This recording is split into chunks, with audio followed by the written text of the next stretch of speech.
बिस्मिल्लाहिर्रहमानिर्रहीम, अस्सलाम वालेकुम। बाखबर सवेरा में आपको खुशामदीद। और आज का दिन है जनाब बड़ा ही खूबसूरत, और इस खूबसूरत दिन के साथ मैं आपको कहती हूँ सदफ अब्दुल जब्बार, एक बार फिर से अस्सलाम वालेकुम। अच्छा, खूबसूरत दिन इस एतबार से होगा कि अभी मौसम बेहतर हो सकता है। मैं अशफाक के साथ थी आपके सामने। अब इशू ये है कि आज कहा यह जा रहा है कि ये जो बिपरजॉय है, जो बंगाली तूफान है, ये अभी नाम का मतलब है तबाही डिजास्टर, तो वो कराची के साहिल से दूर हो रहा है। लेकिन पहले ही प्रेडिक्ट कर रहे थे कि हम लोग वो जाएगा उधर केटी बंदर को टच करता हुआ, वैसे गुजरात की साइड पे उसका रुख है। तो अल्लाह करे कि नुकसानात ना हो। और लेकिन यह है कि बारिश का इम्कान आज जाहिर किया जा रहा है। आज सुबह से वैसे हवाएं निस्बतन चल रही हैं, कल हब्स बहुत ज्यादा था, तो वो एक अलग चीज है। अच्छा, आपको पता है वैसे कि दुनिया के उफक पे क्या हो रहा है? डोनाल्ड ट्रंप के साथ क्या हो रहा है? हो डोनाल्ड ट्रंप को कौन पूछे, अपने मुल्क में ही इतना कुछ हो रहा है। डोनाल्ड ट्रंप को पूछना चाहिए। वजह यह है कि देखिए, हम हर चीज के लिए पूरी दुनिया की तरफ देखते हैं, अमेरिका की तरफ देखते हैं। डोनाल्ड ट्रंप साहब पे इल्जाम यह है कि उन्होंने अपने सदारत की मुद्दत खत्म होने के बाद जो ऑफिशियल उनके बड़े सीक्रेट किस्म के क्लासिफाइड डॉक्यूमेंट्स थे वो लेके गए और रखे अपने वॉशरूम में। ठीक है, 37 उन पे काउंट्स हैं जिनके ऊपर इनके ऊपर इल्जामात लगाए गए हैं। और वो ये कह रहे हैं कि जी, वो जो लोग उनके पास जाते थे उनको बताते भी थे कि देखो ये डॉक्यूमेंट्स मेरे पास हैं, मैं बहैसियत सदर इनको डीक्लासिफाई कर सकता था, लेकिन मैंने नहीं किया। अब तुम्हें बता रहा हूँ, लेकिन ये है सीक्रेट। तो बड़ा रेकलेस एटीट्यूड है। एक बात बताएं, आपको क्या इशू है? उनको वो डॉक्यूमेंट्स जो इतने क्लासिफाइड हैं, सेंसिटिव हैं, उन्हें बाथरूम में छुपाने से इशू है, या भाई देखिए बहरहाल जो भी किया उन्होंने रखे तो ना कहीं सेफ जगह पे। अब किसका बाथरूम से ज्यादा सेफ जगह दिमाग जाएगा कि वॉशरूम में इतने सेंसिटिव वहां रख लिए, डॉक्यूमेंट्स लेकिन हर किसी को बताते भी तो फिर रहे थे ना। अब आप देखिए, अब बताना शुरू किया है ना उन्होंने, वो तो पहले ऐसे कहते थे जी। तो अब आप ये देख लें, ये भाई अमेरिकन प्रेसिडेंट ने ये काम किया है, तो एक्स प्रेसिडेंट, क्या बात की एक्स प्रेसिडेंट ने, यानी कि आपको निकलते हुए अपने दौरे सदारत में ये काम किया। ऐसी चीजें नहीं करनी चाहिए आपको। चलें जी, तो हम बहुत कुछ आपके साथ शेयर करेंगे। स्पेशली बहुत सारे लोग अशफाक कंसर्न है, स्टिल दे आर आस्किंग कि बताएं तूफान आएगा क्या होगा। तो हाँ, आपको पूरी तरीके से गाइड करेंगे क्या करना चाहिए, और ज्यादा घबराने की जरूरत नहीं है। इसके लिए टॉप स्टोरी शामिल करते हैं।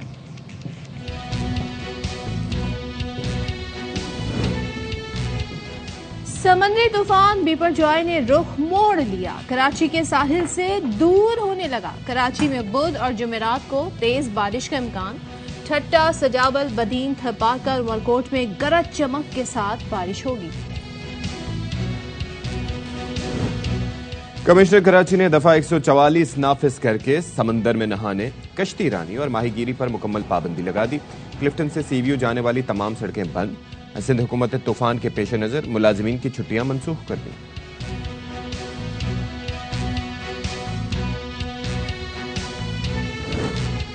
तमाम शराइत पूरी, फिर भी बात अधूरी।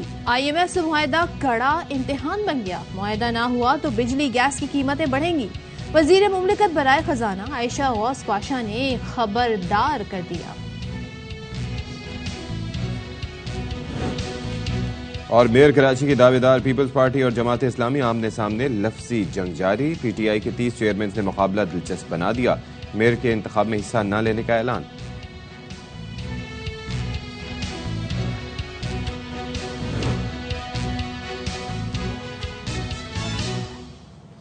जनाब, तो मैंने जैसे आपको बताया कि लोग बड़े कंसर्न हैं, पूछ रहे हैं कि आखिर ये क्या मामला है, हमें बताया जाए। हर कोई टीवी देख रहा है, टीवी के नीचे टिकर्स देख रहा है, उसमें खबरें आ रही है अब तूफान यहाँ बढ़ रहा है, उधर बढ़ रहा है, इस दिन टकराएगा। बुध जुमेरात को तेज बारिश का इम्कान है। तो आपको बता दें कि अब ये कराची के साहिल से दूर होने लगा है, और तूफान कराची के जुनूब से 550 किलोमीटर दूर है। महकमा मौसमियात के मुताबिक 12 घंटे के दौरान तूफान शुमाल मगरिब की जानिब रुक कर जाएगा। और तूफान के मरकज और एडगेट के 140 से 150 किलोमीटर, पहले 200 किलोमीटर फी घंटा थी जी हवाएं चल रही हैं। अच्छा, आपको पता है सदफ कि अब डिस्टेंस भी कम हो गया है, क्योंकि आपको पता है कि इट्स मूविंग क्वाइट फास्ट। अब यह है कि 470 किलोमीटर की ये दूरी पर है। और फिर यह है कि ठट्टा के जुनूब से 460 किलोमीटर की दूरी पर है। कराची में बुध और जुमेरात को जिस तरह से सदफ बता चुकी हैं कि बारिश का इम्कान है। और फिर यह है कि कल सुबह तक तूफान मजीद शिमाल और शिमाल मशरिक की तरफ रुख कर सकता है। यानी कि केटी बंदर के करीब जो इलाका है वहाँ पर तोगयानी, और आपको पता है कि पिछले दिनों वहाँ पर काफ़ी मैंग्रोव्स वगैरह भी लगाए गए थे इसी के पेश नज़र। और मैंग्रोव्स जो हैं वो समुद्री तूफान को रोकने में हम किरदार अदा करते हैं अगर उनका साइज़ प्रॉपर हो तो तो ये तूफान है जी, साइक्लोन है। There is a difference between hurricane and cyclone. तो अल्लाह ताला रहम फरमाए, वहाँ पर जो भी लोग हैं इससे मुतासिर हो सकते हैं उन पर। अच्छा जी, अब सूरत हाल ये है, लेटेस्ट अपडेट हमारे सामने आ गई है। अब वैसे कहा गया है लोगों को कि वो नकल मकानी करें, और खास तौर पे उन इलाकों में जहां पर वो रिहाइश पजीर है, ऐसे इलाकों में जहां पर साहिल करीब है। हमारे नुमाइंदे फारूक समीम हमारे साथ मौजूद हैं, और वो मौजूद हैं जी समंदर के पास। तो जरा उनसे पूछते हैं फारूक समी से। Farooq, good morning to you. और इतनी हवाएं चल रही हैं, आवाज आ रही है आपको, बताइए क्या सूरत हाल है? यहाँ तो हमें अच्छे खासे लोग नजर आ रहे हैं, माहीगीर हैं, कौन है? अच्छा, आदाब सदफ। इस वक्त मैं जिस जगह मौजूद हूँ ये इब्राहिम हैदरी है, और जिस जगह पे मैं खड़ा हूँ ये तपाल कराती है। यहाँ से लोग ट्रैवल करके जाते हैं, वो कश्तियाँ आप मेरे पीछे देख सकते होंगे, उन कश्तियों में बैठते हैं और माहीगीरी के लिए आगे जाते हैं। लेकिन इस वक्त तमाम कश्तियों को वापस बुला लिया गया है। मैं आपको बताऊं, एक महकमे मौसमियात काम करता है और एक यहाँ के माहीगीर भी काम करते हैं। उन्होंने पहले ही यहाँ समंदर देख के बता दिया कि समंदर चढ़ावा जरूर है लेकिन तूफान का खतरा टल गया है। तहम चांद की तारीखों के हिसाब से वो समंदर की नकलो हरकत को या समंदर की मूवमेंट को देखकर बताते हैं कि किस तरह तूफान आ रहा है या नहीं आ रहा। अच्छा, अब दूसरी बात हम ये करते हैं कि हिफाजती इक़दामात जो सिंध गवर्नमेंट जिसके दावे कर रही है उस हवाले से क्या हुए हैं। तो हिफाजती इक़दामात के हवाले से अगर मैं बात करूं तो सिवाय कुछ अलर्ट्स के जो पोस्टर हैं उनको लगाने के सिवा यहाँ कोई हिफाजती इक़दामात नहीं हुए। यहाँ की जो माहीगीर की अंजुमन है उनसे हमने जो बात हुई है, उनका ये कह रहा है कि 1999 में इसी तरह का एक साइक्लोन आया था जो कि ठट्टा और बदीन को हिट किया था और उसने आगे जाके गुजरात को हिट किया था। उस वक्त ये हुआ था कि इब्राहिम हैदरी में बहुत ज्यादा तूफानी बारिशें हुई थी और समंदर का पानी उन बारिशों की फ्लो के पानी की वजह से और इधर के और इस पानी के जो थोड़े से चढ़ने की वजह से आबादी के अंदर दाखिल हुआ था। और ऐसी ही सूरत हाल का तो उनको सामना करना पड़ सकता है, लेकिन इससे बड़ा उनको कोई खदशा नहीं है। ताहम उसके लिए जो हिफाजती इक़दामात होने चाहिए थे वो हिफाजती इक़दामात भी नहीं हुए। अभी भी अगर मैं देखूं तो समंदर थोड़ा सा रफ है और यहाँ पर जो उमूमी तौर पे जो नीचे आ जाता है समंदर, इस वक्त तक रात को थोड़ा सा चढ़ता है और सुबह नीचे आ जाता है, उतना नीचे नहीं आया है। और यहाँ पे सारी जो आप देख सकते हैं हमारे माहीगीर भाइयों की कश्तियाँ हैं वो सारी खड़ी हुई हैं, कोई भी समंदर में नहीं जा रही क्योंकि हिफाजती इक़दामात के तहत उनको यहाँ पर रोक दिया गया है। हिफाजती तौर पर हम ये देख रहे हैं कि पाकिस्तान नेवी की कुछ टीमें जो हैं वो यहाँ पर मौजूद हैं और वो यहाँ पे क्योंकि उनका बेस भी यहाँ पे तो वो यहाँ पे मौजूद है और वो हिदायत जारी करती रही हैं वक्फे से। जी, तो ऑल अराउंड अभी हम ये कह सकते हैं फारूक समी कि खतरात यहाँ पर कम से कम इब्राहिम हैदरी की हद तक नहीं है, लेकिन जाहिर है कि बाकी इलाके हैं दैट डिपेंड्स कि वो पाकिस्तान को किस हद तक टच करता है तो वो मुतासिर हो सकते हैं। ऐसे ही है जी बिल्कुल। अगर हम बात करें इस तूफान के हवाले से तो इसका जो महकमा मौसमियात के हवाले से भी जो हमारी बात हुई है वहाँ पे भी उन्होंने भी ये बताया हमें कि इसका जो पैटर्न है वो 1999 वाले 2A वाला पैटर्न है जो कि उसी तरह मूवमेंट कर रहा है। तो ये वैसे भी इब्राहिम हैदरी से इस वक्त जो महकमा मौसमियात के हवाले से रिपोर्ट्स हैं उसके हवाले से भी वो खासा उसकी मूवमेंट तब्दील हो चुकी है, लिहाजा यहाँ पर नहीं है। लेकिन अगर इस इलाके में या कराची की ये जो साहिली पट्टियाँ हैं इधर अगर कुछ होगा तो वो जो तूफानी बारिशों का सिलसिला जारी रहेगा, उन तूफानी बारिशों के बाद और थोड़ा सा यहाँ पे जो फ्लो मिलेगा और उसके बाद जो बारिशों के पानी को निकलने का रास्ता नहीं मिलेगा उसकी वजह से एक सैलाबी सी सूरत हाल हो सकती है, जैसे कि शहरी इलाकों में अर्बन फ्लडिंग हो सकती है। तो यहाँ पे भी उस वक्त उस सूरत हाल में ऐसी सैलाबी सूरत हाल हो सकती है। ताम अभी यहाँ पे सब कुछ नॉर्मल है। ठीक है, फारूक समी हमारे साथ ही रहेगा, सारी सूरत हाल पर हम बात करेंगे क्योंकि जाहिर ऐसी सूरत हाल है जिसमें सिंध हुकूमत काफी अलर्ट है और लोगों को अहकाम भी जारी हो रहे हैं, वगैरह भी हो रही है। तो वजीर इत्तलात सिंध शर्जील इनाम मेमन साहब हमारे साथ, उनसे बात करेंगे। शर्जील साहब बहुत शुक्रिया, गुड मॉर्निंग टू यू। बताइएगा, अभी तो खबरें आ रही हैं कि गुज़िश्ता 12 घंटे के दौरान समुद्री तूफान का रुख शुमाल मगरिब की जानिब है और 470 किलोमीटर की दूरी पर है कराची के जुनूब से। सो आपके पास क्या अपडेट्स हैं? जो वैक्यूएशन का सिलसिला है और जिसका ऐलान भी किया गया और लोगों से भी कहा गया, किस हद तक हो सकी है वैक्यूएशन? शुक्रिया। देखिए जी, जैसे ही ये इत्तला आई थी तो गवर्नमेंट ऑफ सिंध कंप्लीटली इस चीज को क्लोजली मॉनिटर कर रही थी। पहले जो इसका रुख था वो अगर आप उसके पिक्चर को देखती जो गूगल वगैरह पे थी उसकी, तो ऐसा लगता था कि एज कराची को कर रही है। लेकिन बाद में माहिरीन ने बताया कि नहीं जी, ये एक सर्टेन पॉइंट पे ये डायरेक्शन चेंज करेगी, ये डाइवर्ट हो रही है टुवर्ड केटी बंदर, ठट्टा, सुजावल और बदीन साइड। अच्छा। तो फौरी तौर पे उन सब तमाम डिस्ट्रिक्ट में लोगों को रेड अलर्ट किया गया, लोगों को इवैक्यूएट करने के लिए को कहा गया।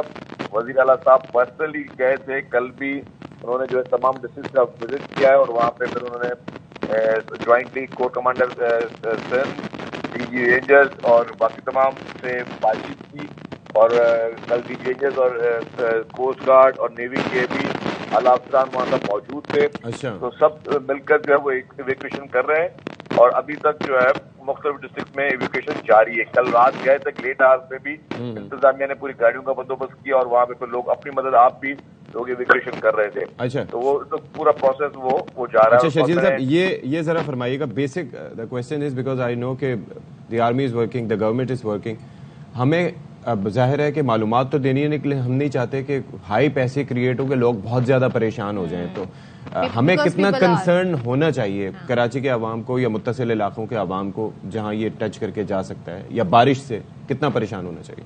देखिए जी, कराची के लिए मैं बताऊं कि अभी तक की जो इत्तलात हुई कराची के लिए मतलब कि एहतियात करना चाहिए, लेकिन कराची में इस वक्त एज सच जो पहले एक अलार्मिंग सिचुएशन थी वो कराची के लिए नहीं है। लेकिन क्योंकि कराची में भी डेवलपमेंट वर्क चल रहा है काफी जगहों पर, तो लोगों को एहतियात करना चाहिए। अगर बारिशें या इस तरह की चीजें होती हैं तो लोगों को बराए मेहरबानी लोग अपने घरों में रहें। कराची में भी जो वनरेबल बिल्डिंग्स थी, बिल्डिंग कंट्रोल अथॉरिटी ने आइडेंटिफाई की थी, वहां से लोगों की इवैक्यूएशन के लिए कल फैसला किया गया।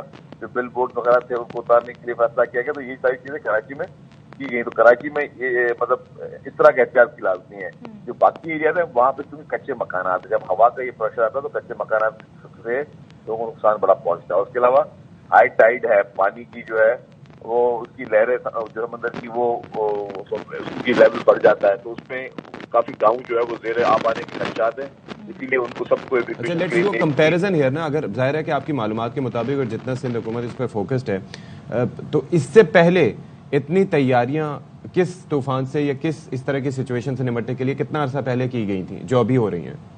देखिए जी, इस वक्त एक ठंडी सिचुएशन आई कि जी एक तूफान आ रहा है और तूफान से जो है वो पहले कहा गया जी कि पूरा जितना आपका कराची पे कहा गया जी पूरा आपका कोस्टल बेल्ट है इसको थ्रेट है, तो उस हिसाब से तैयारी की गई है। और मैं समझता हूँ गवर्नमेंट ने जो गवर्नमेंट के इमारतें थी वो खाली करवाई हैं, लोगों को वहाँ शिफ्ट किया जा रहा है। जो दही इलाके हैं, मतलब मैं कुछ और डिस्ट्रिक्ट की बात करूं तो सुजावल, ठट्टा और बदीन के ऐसे बेल्ट जहाँ पे हमें एक चीज का अंदाजा था कि ये अफेक्ट हो सकते हैं, लोगों की नकल मकानी चल रही है। लेट आज तक की लोगों को नकल मकानी की गई है। मेरे पास डिटेल्स भी हैं कि केटी बंदर में जो है टोटल वनरेबल पॉपुलेशन वो 13,000 थी, जिसमें 3,000 को इवैक्यूएट किया गया, 3,000 खुद वॉलंटियरली इवैक्यूएट करे गए। फिर जो है फैमिली जो इवैक्यूएट 333 फैमिलीज इवैक्यूएट की गई, 7 कैंप्स एस्टेब्लिश किए गए वहाँ के लिए, और रिलीफ कैंप जो वो 5,000 को बनाया गया। घोड़ाबारी में 5,000 जो है वो वनरेबल पॉपुलेशन बताई गई, तो उसमें 100 को इवैक्यूएट किया गया, 1,000 खुद वॉलंटियरली गए। नंबर ऑफ फैमिलीज जो इवैक्यूएट की गई टोटल वो 22 थी।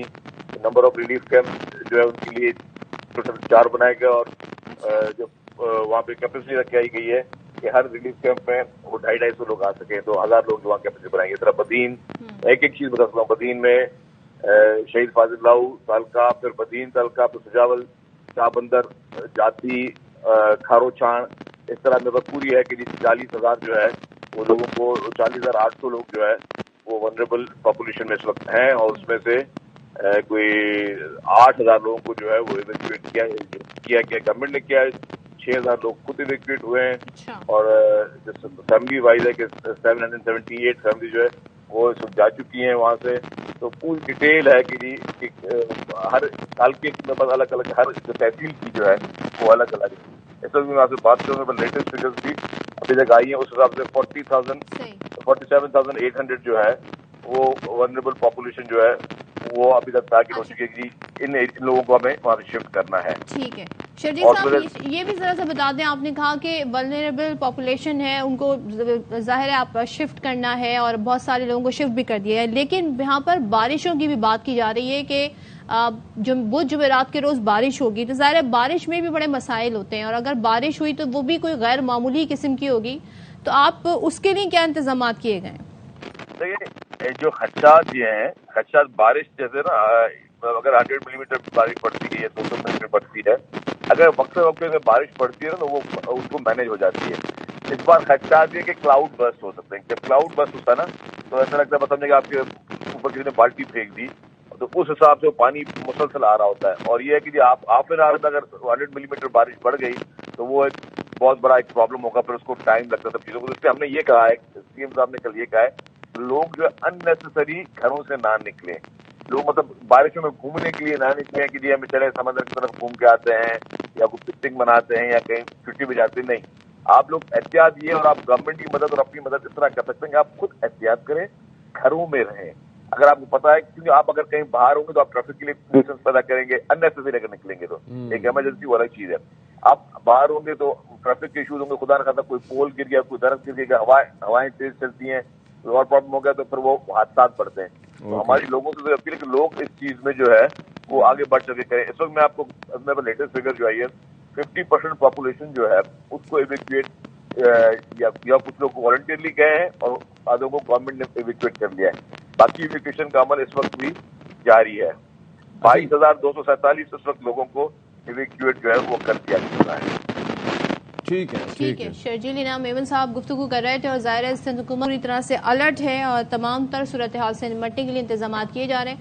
खबर बहरहाल हमारे नाज़रीन के लिए और जो लोग कंसर्न है, जो यहाँ रहते हैं साहिली पट्टी पर, उनके लिए ये है कि जी समंदरी तूफान का रुख जो है वो अब शुमाल मगरिब की जानिब हो गया है। अरे एक चीज है जब बारिश होगी और अगर 80 से 100 मिलीमीटर बारिश होती है या खुदा न खास्ता इससे तेज़ बारिश होती है तो शहर कायद में भी एक तो जिस तरफ उन्होंने तरक्याती कामों की बात की, सड़कें खुदी हैं, पॉश एरियाज़ की भी इधर उधर मुख्तलिफ इलाकों में सड़कें बन भी रही हैं, that could be a cause of concern. दूसरी चीज़ ये है कि अर्बन फ्लडिंग अगर होती है तो उससे निपटने के लिए फिर बिजली के पोल से दूर रहना, इस तरह से ये काफ़ी एहतियात करनी होगी लोगों को। बिल बोर्ड्स का चक्कर क्या होगा ये देखना होगा, अभी कितने हटे कितने नहीं हटे। अच्छा, कराची का हमने तस्करा कर लिया और थोड़ी सी मालूमात भी दी शर्जील साहब ने।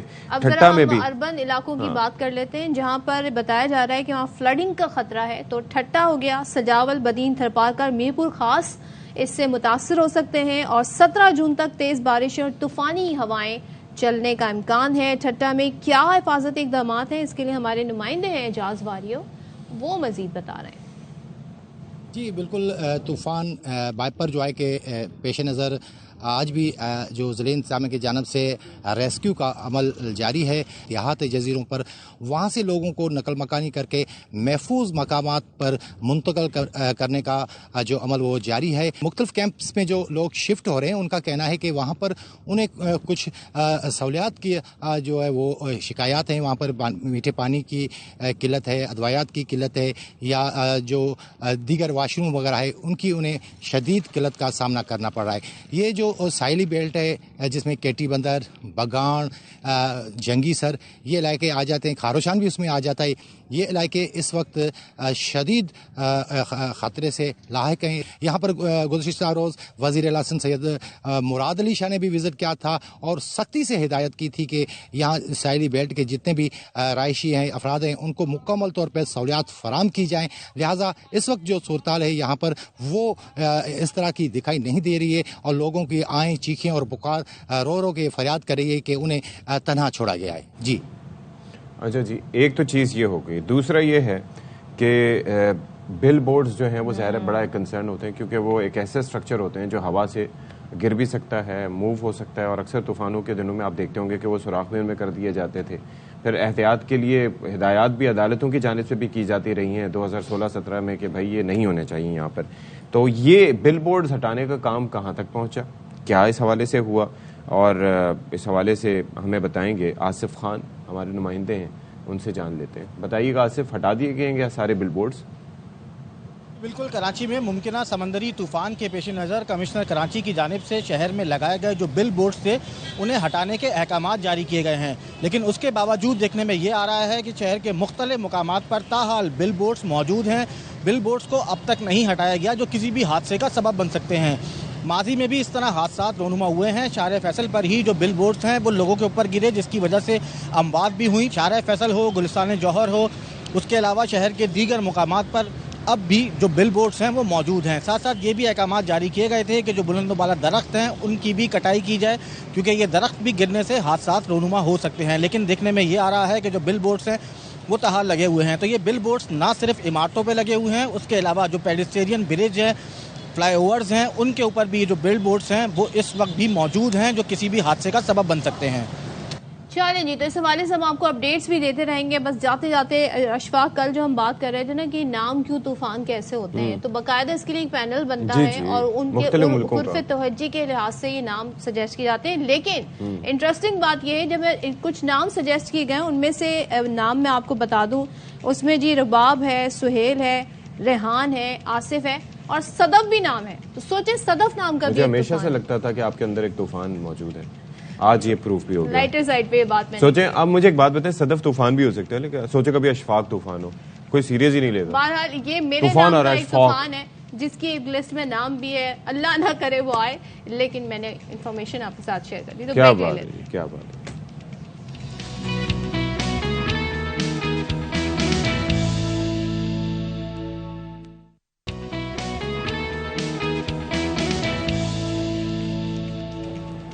जी, तो आप सोच रहे होंगे कि हम इस वक्त कहाँ मौजूद हैं। This is very interesting. हम आपको सिर्फ ये बताने के लिए कि भाई ये जो बिपरजॉय है, ये जो बंगाली तूफान है, बंगाली तूफान तो इसको नहीं कहेंगे लेकिन नाम उन्होंने दिया है, तो ये इस वक्त कहाँ मौजूद है, कहाँ जा रहा है, कराची को किस हद तक छू के गुजरेगा, क्या खतरात हो सकते हैं, इस सिंध के जो साहिली पट्टी है उसको कहाँ कहाँ और एक दिलचस्प बात है और ये आप पूरा देख सकते हैं हमारे पीछे। हमने कोशिश की है कि आपको हम बाकायदा तौर पर सैटेलाइट जो इमेज है इसके थ्रू बता सकें कि हम कहाँ पर फॉल करते हैं।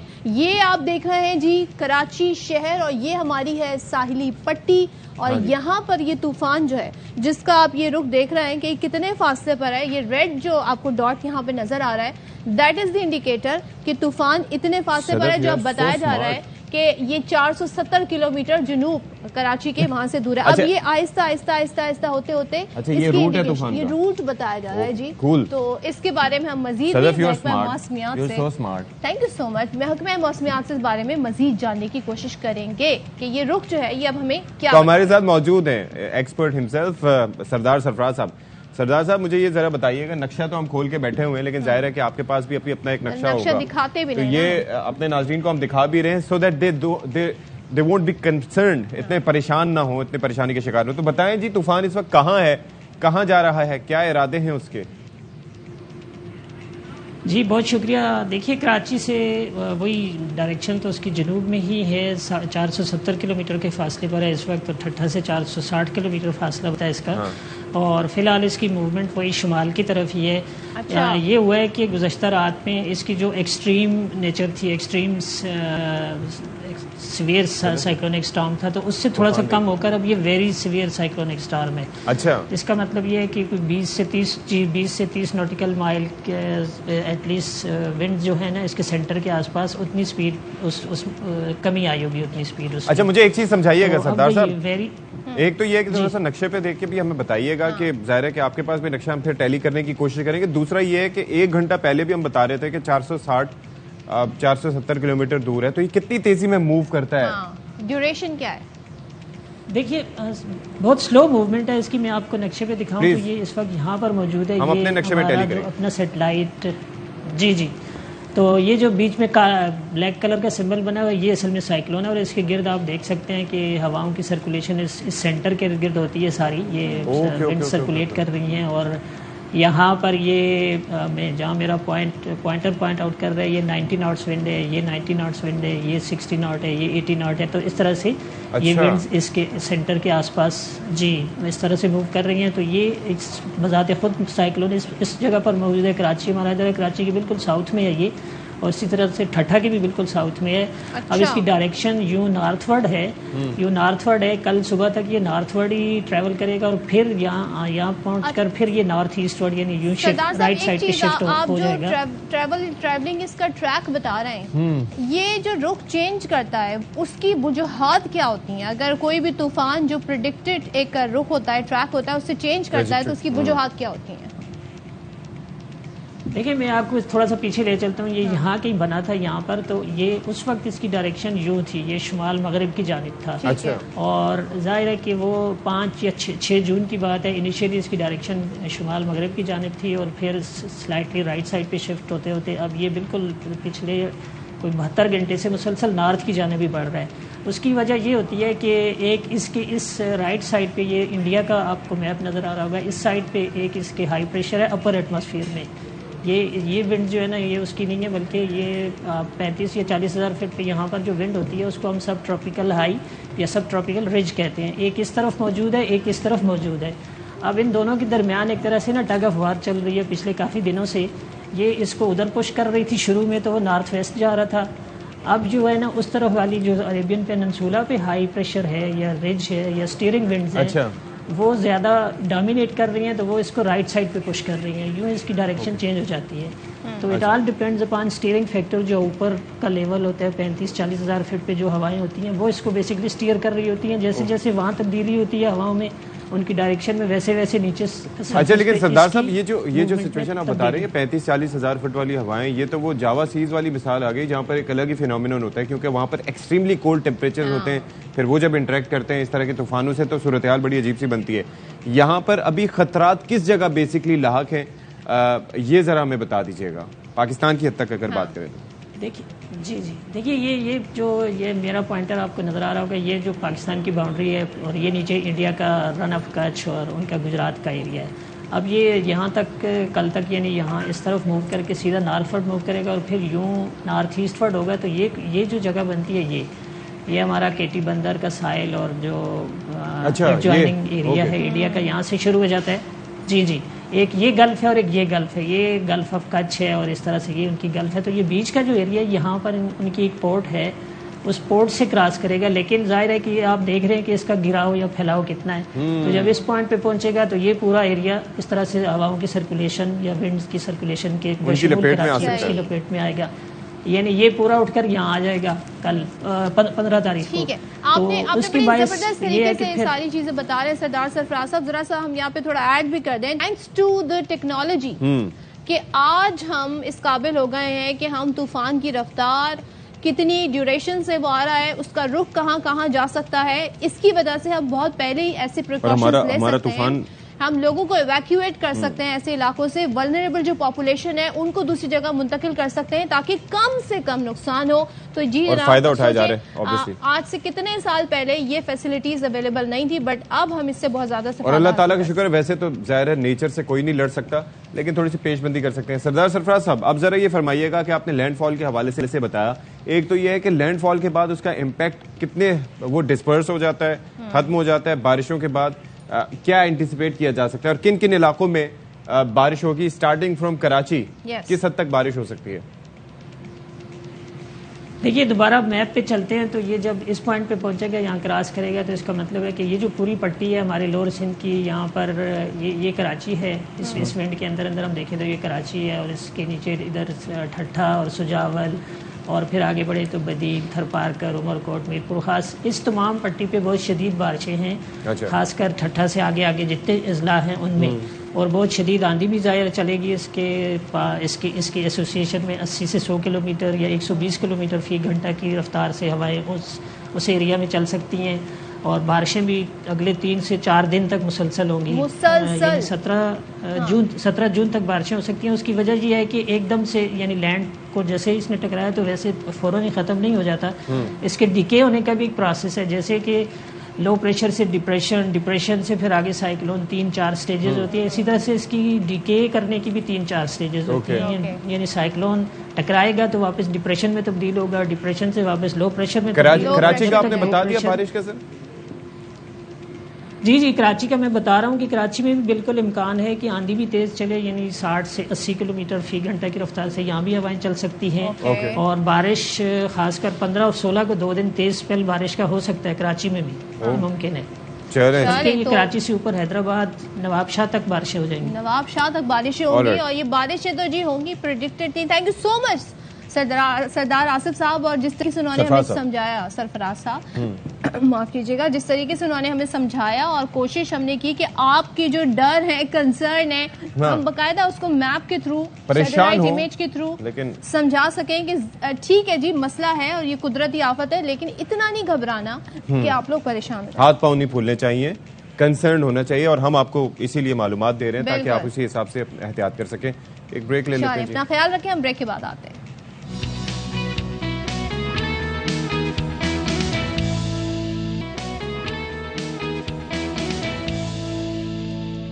अरे तूफान वंस अगेन, सारे तूफान अपनी जगह, लेकिन IMF अपनी जगह। अच्छा, मैं आपको एक पहले खबर दे दूं। बताएं। खबर यह है कि जी रूसी खाम तेल की अदायगी कर दी गई है, और आपको पता है किस करेंसी में की गई है? Let's have a guess. Guess करें आप लोग भी। डॉलर? डॉलर तो है ही नहीं ना। तुक्के लगाओ पाकिस्तानियों। बताएं। चीनी करेंसी में की गई है, और ये हमें बताया किसने है जी? वजीर मुमलिकत बराए पेट्रोलियम मुसद्दिक मलिक साहब ने बताया है कि चीनी करेंसी में हमने रूस से तेल खरीदा है। सोचे क्या सिचुएशन बन गई। I like it. तो बहरहाल इस हवाले से काफी लतीफे भी गर्दिश में है, लेकिन ज़ाहिर आपको सुना नहीं सकते। लतीफा इस वक्त सुबह ना सुनाए, बिकॉज इस वक्त हम तूफान की बातें कर रहे हैं, दुआएं कर रहे हैं, तो लतीफे एक साइड पर रख देते हैं। अब IMF पे आ जाते हैं। IMF का मुआहदे को लेकर हुकूमत पर उम्मीद है, लेकिन पुरएतमाद नहीं। और मुआहदा होगा या नहीं, इस बारे में रोज नई राय सामने आ रही है। शहबाज शरीफ साहब कहते हैं कि मुआहदा इसी माह हो जाएगा, और अगर ताखीर हुई तो कौम को एतमाद में लेंगे। That would be a first, अच्छी बात है। और वजीर मुमलिकत बराए खजाना आयशा गौस पाशा कहती हैं कि IMF से मुआहदा ना हुआ तो बिजली गैस की कीमतों में इजाफा किया जाएगा। अच्छा? जैसे कि पहले नहीं हो रहा। पहले तो जैसे नहीं हो रहा था। अच्छा, वजीर तवानाई कहते हैं कि आइंदा साल मुल्क भर में बिजली पर 579 अरब रुपए सब्सिडी देंगे। कराची के बिजली सार्फिन के लिए 315 अरब रुपए की सब्सिडी रखी है। IMF तो बहुत बुरा लगेगा। चलो सुन लेते हैं क्या कह रहे हैं। हमारा अदा करने में अब कोई दिक्कत नहीं, हमने तमाम शराइत पूरी कर दी ताकि हमें IMF से जो बकैया जो एक साथ हैं डॉलर्स की वो मिल जाएं। मुझे उम्मीद है कि IMF का मुआहदा इसी महीने में होगा। इस मुआहदे के नतीजे में हमें एक साथ हैं बिलियंस ऑफ डॉलर्स की वो मिलेंगी। खुदा ना खास्ता उसके बावजूद भी कोई ताखीर हुई तो फिर मैं आपसे खिताब करूंगा कि जब तक सियासी इस्तेहकाम नहीं आएगा, हम लाख कोशिशें कर लें, माशी इस्तेहकाम नहीं आ सकता। हम सब मिलकर इंशाअल्लाह इस मुल्क के अंदर सियासी इस्तेहकाम लाएंगे। एनर्जी सेक्टर और अब गैस सेक्टर को हम रिफॉर्म कर रहे हैं। पावर सेक्टर हमने रिफॉर्म किया, टैरिफ बढ़ाने पड़े, सर्कुलर डेट का फ्लो जीरो करना है, टैरिफ बढ़ाना पड़े, गैस को सर्कुलर डेट खत्म करना है, टैरिफ बढ़ाना पड़े। सही तौर पर प्रपोजल अंडर कंसिडरेशन है ही नहीं किसी भी फोरम में। हम ये चीज नहीं करेंगे, अभी तक हम ये टेबल पे भी नहीं आए कि हम सोचें। तमाम मुल्क के जो सार्फिन हैं उनको जो रिलीफ है अगले साल 579 अरब रुपए होगा। पूरे मुल्क में बिजली की कीमत बराबर रखने के लिए 150 अरब रुपए की सब्सिडी है, वो बाकी मुल्क को दी जाएगी। और सिर्फ कराची में रहने वाले 315 अरब रुपए का रिलीफ है, जिसमें 171 अरब जो है उनकी कीमत को बराबर करने के लिए सिर्फ कराची की 171 अरब रुपए, 579 और 315, ये टोटल कोई 870 अरब रुपए बनते हैं जो कि रिलीफ है। जी, दिस इज वेरी कंसर्निंग कि ये बताया जा रहा है कि अगर IMF से मुआहदा ना हुआ तो बिजली और गैस की कीमतें बढ़ेंगी। फिर दूसरी जानिब सब्सिडी भी दी जा रही है कराची की हद तक जो बता रहे हैं। और तो ये कैसे मामलात आगे बढ़ेंगे, इस पर बात कर लेते हैं। माहिर माशियात डॉक्टर आबिद सुलैरी साहब हमारे साथ हैं। आबिद सुलैरी साहब, अब तो पता नहीं आज क्या डेट है, 13 जून है, 13 जून है। अब 30 तक तो ये मुआहदा खत्म हो जाएगा, जो कि हुआ ही नहीं। तो मुझे ये बताएं, अब हुकूमत सब्सिडीज भी दे रही है, जो बजट भी हमारे सामने आ गया है, और IMF की तरफ भी देख रही है, तो क्या होगा आपको? IMF की तरफ से तो खामोशी है। जी, IMF जो है वो यकीनन बजट के नंबर्स को बड़ा माइन्यूटली देख रहा होगा, और उसमें अगर कोई इनकंसिस्टेंसी है तो वो भी इन्फॉर्म कर रहा होगा। हुकूमती टीम जो है वो कोशिश में है कि IMF के कंसर्न्स, उसके एतराज़ात दूर करे, लेकिन असल चीज है कि इस बजट में जो डेफिसिट है वो इतना ज्यादा है कि IMF वहां पे क्या करेगा, जब तक कि हुकूमत या तो रेवेन्यू बढ़ाने के लिए नए टैक्सेस नहीं लगाती या कुछ अखराजात जो है वो उसमें कमी नहीं आती, बाकी चीजें तो कॉस्मेटिक्स हैं। और अब ये देखना होगा कि क्या नामा जायजा मुकम्मल हो पाता है या नहीं। इस सारी जो सूरत हाल है उसमें अगर कोई टेक अवे हुकूमत के लिए तो यही है कि कम से कम हुकूमत अभी तक मुज़ाकरात की मेज पे IMF के साथ, और मुज़ाकरात के दरवाजे बंद नहीं हुए, जिसका मतलब ये होगा कि आने वाली केयर टेकर हुकूमत अगर मुज़ाकरात दोबारा स्टार्ट करना चाहे या इलेक्शन के बाद, लेकिन वो नए सिरे से होगा फिर मुआहदा। और दूसरा ये है कि जिस तरह से कहा गया है कि अभी अगर ना हुआ तो कीमतें मजीद बढ़ेंगी, क्या पिक्चर आप देख रहे हैं कि लेट्स से कि ये मुआहदा नहीं होता तो? देखिए, एक पैनिक तो आएगा बहरहाल, क्योंकि कल स्टेट बैंक के गवर्नर ने मॉनेटरी पॉलिसी अनाउंस करने के बाद जो नंबर्स दिए कि 30 जून 2023 तक उन्होंने कहा कि हमें जो टोटल अदायगियां करनी है, जिसमें कि वो कुछ रोल ओवर्स की तवक्को भी कर रहे हैं, तो रोल ओवर डालने के बाद भी तकरीबन 900 मिलियन जो हैं डॉलर्स वो अरेंज करना होंगे। यानी कि आपको रोल ओवर अगर हो भी जाता है 30 जून तक तो फिर भी 900 मिलियन डॉलर जो है वो अरेंज करना होंगे। तो जाहिर आपके फॉरेन एक्सचेंज जो कि पहले से ही 4 बिलियन से भी नीचे जा चुके हैं नंबर, तो वो हिट तो होगा और उसकी वजह से रुपए की कीमत जो है उस पर प्रेशर जो है वो आ सकता है। इसके बरक्स अगर IMF की ट्रांच आ जाती है 1.2 बिलियन डॉलर की, तो एक तो क्रेडिट रेटिंग मजबूत होती है, एक सर्टेनिटी आती है कि पाकिस्तान एक डिसिप्लिन प्रोग्राम में है और जो फॉरेन फंड्स का फ्लो है वो शुरू होता है। तो अब देखना ये है कि क्या वाकईतन हो पाएगा। अभी तक की जो चीजें हैं वो बहुत हौसला अफजा नहीं लग रही अंटिल के इन आने वाले 1-2 दिनों में, यानी इसी रवा हफ्ते के दौरान अगर कुछ आपका ब्रेक थ्रू होता है तो तब तो बोर्ड मीटिंग कॉल की जा सकती है, वरना मुश्किल हो जाए। Let's hope so. Thank you so much Abid Sulehri साहब फॉर बीइंग विद अस। यहाँ पर हम ब्रेक ले रहे हैं, ब्रेक के बाद वापस आएंगे।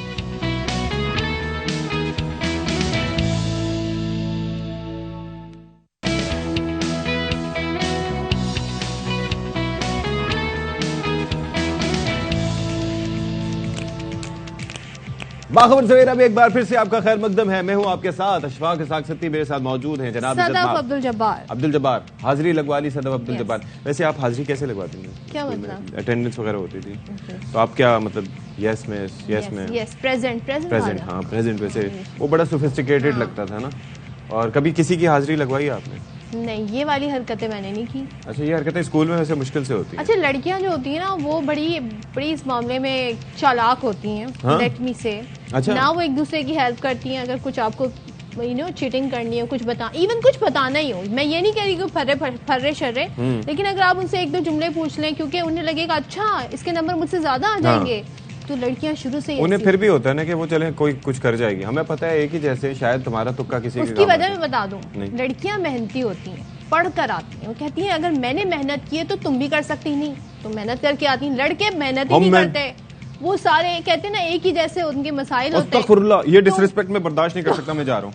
वो एक दूसरे की हेल्प करते हैं, फिर इसलिए हेल्प करते हैं। बस अवाम के पुरजोर इसरार पे मैं वापस आ गया 1 सेकंड के अंदर। अभी तो उन्होंने इसरार ही नहीं किया, तो समझ रहे मैं समझ गया ना। अच्छा। दिल से दिल को, जिस तरह से लड़के एक दूसरे के हालात समझ लेते हैं, ऐसे दिल से दिल को राह होती है। इस वजह से आप लोग एक दूसरे के हालात समझते हैं। मतलब ये देखें, मैं यहाँ पर बैठा हूँ इतना इंटेलिजेंट, लायक फायक, ज़हीन, हसीन, और यहाँ पर मुझे कह रही है कि लड़के पढ़ते ही हैं। आप ये सोचे हम बात मिलाई, हम पढ़ते नहीं हैं तो हमारा ये हाल है। सोचें पढ़ जाएं तो फिर हम कहाँ तक जाएंगे। लड़कों, इस चीज को मोटिवेशन के लिए यूज करो। You can do better, do something. Yes. तो बस क्या है, मैं खबरें ही भूल गया आज की क्या थी top stories. Cricket world cup 2023 का इब्तिदाई शेड्यूल जारी। एतराज के बावजूद पाक भारत टाकरा अहमदाबाद में रख दिया गया। हतमी शेड्यूल ICC की मंजूरी के बाद जारी किया जाएगा। हैंड्स फ्री, एयरबड्स और हेडफोन का तवील इस्तेमाल खतरनाक हो सकता है। एयरफोन्स की मुसलसल आदत क़ुव्वत समात मुतासर कर सकती है। कान में इन्फेक्शन का भी खदशा रहता है। खैरपुर की शाह अब्दुल लतीफ यूनिवर्सिटी के तलबा का कारनामा। सैलाब ज़दगान की इमदाद के लिए एयर एम्बुलेंस ड्रोन तैयार। दूर दराज इलाकों में तिब्बी इमदाद की फराहमी मुमकिन होगी। और पाकिस्तानी साइंसदानों की मुनफरिद इजाद, फल काटे बगैर उसकी मिठास मालूम करना अब आसान हो गया। फलों का जायका मालूम करने वाला ये निज़ाम कराची के प्रोफेसर डॉक्टर मोहसिन टिवाना और डॉक्टर आयशा ज़ेब की मुश्तरका काविश है।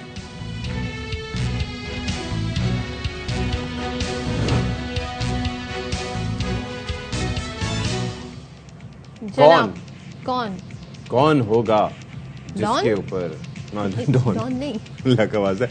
बड़े मुश्किल से जान छूटी। मैंने कौन से मिला पर डॉन नहीं, मजाक कर रहा है। कौन बनेगा मेयर कराची? इसका फैसला कब होने जा रहा है? 15 जून को होने जा रहा है जी। और हमें ये सबको समझ आ रही है कि हो क्या रहा है। बहुत तेजी से 2 दिन में हालात चेंज हुए। पीपल्स पार्टी जमात इस्लामी में लफ्जों की जंग तेज तो हो ही गई। पीपल्स पार्टी ये दावा कर रही थी जनाब कि जो PTI के लोग हैं ना वो भी हमें वोट डाल देंगे, लेकिन कैसे? हुआ ये कि कल एक वीडियो सर्कुलेट हुई जिसमें बताया गया कि इजलास हुआ पीटीआई के जो यूसी के जो मुंतखब होने वाले चेयरमैन हैं उनमें से 30 की तादाद बताई गई और उन्होंने कहा जी हम क्यों जमात इस्लामी को वोट डालें, हम तो पीपल्स पार्टी को वोट डालेंगे, ऐसा करने से तो शहर के काम होंगे। उसके बाद हाफिज नईमुर रहमान कहते हैं जनाब ये 30 नहीं थे, ये कुछ लोग थे, हम भी वीडियो जारी करेंगे। अब उनकी वीडियो का सबको इंतजार है। ऐसे में हलीम आदिल शेख की भी वीडियो आ गई, वो कह रहे हैं मुझसे मुताल्लिका जो खबरें हैं वो गलत हैं। तो सिर्फ दावे हैं और एक दूसरे के खिलाफ जी बयानात का सिलसिला जारी है। हाफिज नईमुर रहमान कहते हैं कि जी अमीर जमात इस्लामी जो कराची के हैं उनका ही मेयर होगा, पीपल्स पार्टी अपना बताती है। यूसी चेयरमैनों की राय तब्दील करने के लिए हाफिज नईमुर रहमान कहते हैं पीपल्स पार्टी गैर कानूनी हथकंडे इस्तेमाल कर रही, जबकि पीपल्स पार्टी के नामजद मेयर मुर्तजा वहाब कहते हैं जमात इस्लामी कब्जा ग्रुप है जो खंबों और पुलों पर कब्जा कर रहे हैं। मुस्तकबिल का मामला है। एक बारिश होती है, इसके बाद 22-23 अरब रुपए की पैच वर्किंग होती है। अगली बारिश आने से पहले वो सब सड़कें टूट जाती हैं। 22 अरब रुपए किसके हैं जो तुम खा गए। इस पूरे अरसे में वो साहब एडमिनिस्ट्रेटर थे जो अब मेयर के दावेदार बनकर सामने आ रहे हैं। अपना वडेरा शाही माइंडसेट, लूट मार का निजाम बरकरार रखने के लिए सिंधियों को बेवकूफ बनाने की कोशिश करते हैं। सिंधियों के नाम पर कब तक धोखा दोगे इन मासूम सिंधियों को। पूरे शहर में मेरा एक बिलबोर्ड नजर नहीं आएगा आपको, ये शहर के हर खंबे में नजर आ रहे हैं आपको, कभी साइड पोज में, कभी फ्रंट पोज में, कभी इस पोज में। ये सवाल उठना चाहिए कि भाई बताइए ये पैसे कहां से आ रहे हैं। एक कब्जा ग्रुप जो कराची के खंबों पे कब्जा कर रहे हैं, कराची के ब्रिजेस पे कब्जा कर रहे हैं। अच्छा जी, तो सुन लिया आपने, ये वैसे इंटरेस्टिंग था। व्हाट? पुलों और खंबों पे कब्जा। खंबों पे कैसे? चाइना कटिंग खंबों पे कैसे कब्जा होता है? चाइना कटिंग का सुना था ना उसके लिए। अब मैं वो प्रोसेस इमेजिन कर रहा हूँ कि जहाँ पर उनकी इमेजिनेशन के मुताबिक कोई कारकुन जमात इस्लामी का किसी खंबे को पकड़ के खड़ा हो या निकाल के ले जाएं, क्या करें? कब्जे की बात हो रही है, उखाड़ के ले जाने की बात नहीं कर रही। ठीक है, कब्जा वहीं पर होता है जहाँ पे वो जगह होती है, उसी पे जाके बैठ जाते हैं। लेकिन कैसे, मेरी इमेजिनेशन फेल हो रही है। और पुलों पे तो समझ आते हैं, लेकिन खंबों पे खैर ये हम पूछ लेंगे मुर्तजा वहाब साहब। अच्छा जी, अब देखते हैं 15 को क्या होगा। ये जो नाराज अरकान है पीटीआई के, किसको वोट डालेंगे, ये बड़ा एक सवाल है। और डिफेक्शन इन पे लगेगी कि नहीं लगेगी, बहुत कुछ होगा 15 जून को। पता नहीं क्या कहानी होगी उस दिन, आप देखिएगा टेलीविजन स्क्रीन पे एक ज़लज़ला सा आया होगा। अच्छा जी, आगे बढ़ने हैं। अच्छा जी, अब आगे बढ़ लेते हैं, थोड़ा सा सेहत आमा से मुतालिक बात कर लेते हैं। एक चीज़ जो है जिसका मतलब ये है कि टेक्नोलॉजी को यूज़ करना, उससे इस्तेफादा करना, जाहिर है कि एक फितरी सी बात है, वो एक ज़रूरत है। अच्छा, मैं अपनी बात करूं या सदफ की बात करें, we are quite techs heavy इस एतबार से कि हम एयरबड्स भी यूज़ करते हैं, एयरपॉड्स भी यूज़ करते हैं, तरह तरह की जो चीज़ें हैं वो यूज़ करते हैं। लेकिन कम से कम हमें ये पता है कि किस वक्त आपने इस्तेमाल करना है, किस वक्त नहीं करना। अब जैसे ड्राइविंग करते हुए आप कर सकते हैं, एट टाइम्स आप इस्तेमाल, उसको जाहिर है कि फ़ोन कॉल्स आपने रिसीव करनी हो कुछ इस तरीके से। लेकिन बाज़ लोग क्या करते हैं। अच्छा, दूसरा ये कि स्टेट ऑफ द आर्ट जो टेक्नोलॉजी है वो महंगी ज़रूर होती है, लेकिन वो आपको ना सिर्फ ये कि आपके कानों के हिसाब से फिट टेस्ट भी होता है, फिर वो आपको ये भी बताते हैं कि कितने डेसिबल्स का ये इसमें आवाज आ रही है, किस तरीके से आप उसको कंट्रोल कर सकते हैं। आवाज को नापने का जो पैमाना है ना, वो डेसिबल्स है, और वो आपके जो आपका फोन है ना, उसके बाकायदा तौर पे उसमें मौजूद होता बताते भी है, मालूमात भी देते हैं। आपका हेल्थ वाला एक सेक्शन है, उसमें आप जाके देख सकते हैं कि आपको कितना नॉइस आप बर्दाश्त कर सकते हैं। और ह्यूमन ईयर के लिए 70 आई गेस डीबी बताया जाता है कि वो या उससे कम जो है वो आप बर्दाश्त कर सकते हैं, उससे ज्यादा आपके लिए खतरनाक। अच्छा, उससे हटके हम आपको बताते रहते हैं, अक्सर अवेयरनेस क्रिएट करते रहते हैं कि जी ये इंडस्ट्रियल नॉइज कितनी खतरनाक होती है, जहाज की नॉइज, इवन ये कि मोटरसाइकिल की नॉइज, ये वो। लेकिन अभी हम प्रिसाइसली बात करेंगे ये मुस्तकिल जो हमारे कानों में टूटियां लगी होती हैं, जिसमें हैंड्स फ्री भी होती है, ठीक है, सबसे सस्ता तरीका वही है। खूबसूरत नाम को आपने टूटियां कह दिया। टूटियां कानों में लगी होती है। फिर उसके बाद जो है वो तरह तरह के, अब उससे मुसलसल लगे रहने से क्या हमारे कानों पर उसके असरात हो सकते हैं, क्या नुकसानात हो सकते हैं। साफ भी रखा करें में से। हाँ जी, साफ भी रखा करें। तो इस हवाले से, क्योंकि हम मूवीज वगैरह और 10 चीजें देख रहे होते हैं, हमारे साथ मौजूद हैं ENT specialist doctor Saifullah Mir साहब, एक बार फिर से हमारे साथ मौजूद हैं। सैफुल्लाह साहब, मैंने मुख्तसरन थोड़ा सा एक समंदर को कूजे में बंद करने की कोशिश की है कि ये बड़े मसला है भाई, ये मुसलसल हम देखते हैं, आपने भी देखा होगा, लोगों को मुसलसल लग के बात भी करनी है तो जरा सा मूवी को पॉज किया और बात कर लिया। ये कितना नुकसानदेह है हमारे लिए, और ये कब नुकसानदेह बनता है? ये कब नुकसानदेह बनता है, दैट्स द जो मेन क्रक्स है, कब ये नुकसानदेह, कब ये अलाउएबल है। जिस तरह लाइक आपने कहा कि 60-70 डेसिबल्स तक ये हमारी नॉर्मल कॉन्वर्सेशनल स्पीच अभी चल रही है, that's the safe level.